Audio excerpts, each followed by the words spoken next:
माँ का दिल और ममता। दिलराज के जीवन में एक बड़ा बदलाव आया था। पहले वह गांव में रहते थे, लेकिन अब उनकी नौकरी एक शहर में थी। उनके माता पिता ने उनकी शादी एक सुंदर और समझदार लड़की से कर दी, जो खुद भी नौकरी करती थी। अब दिलराज और उनकी पत्नी एक साथ शहर में रह रहे थे। कुछ सालों बाद दिलराज के पिताजी का निधन हो गया। अब उनकी माँ एकाकी हो गई। फिर कुछ समय बाद दिलराज अपनी माँ को शहर ले आए। शहर में आकर दिलराज की माँ को अच्छा नहीं लगता था, लेकिन एक माँ की प्राथमिकता हमेशा अपने बेटे की खुशी थी। दिन रात वह दिलराज और उनकी पत्नी को समझाने की कोशिश करते थे, लेकिन उन्होंने चुपचाप सब सुन लिया। एक दिन दिलराज की पत्नी को जल्दी ऑफिस जाना था, इसलिए वह जल्दी में घर छोड़कर चली गई।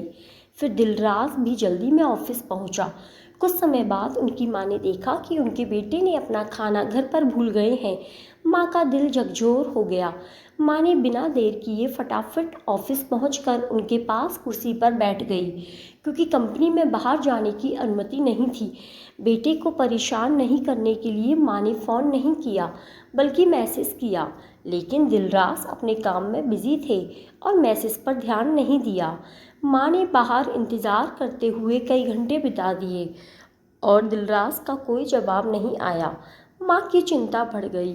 फिर दिलराज ने गुस्से में उसे डांटते हुए कह दिया कि उसका यह शहर है, गांव नहीं है, और उसकी माँ को मनमानी नहीं करनी चाहिए।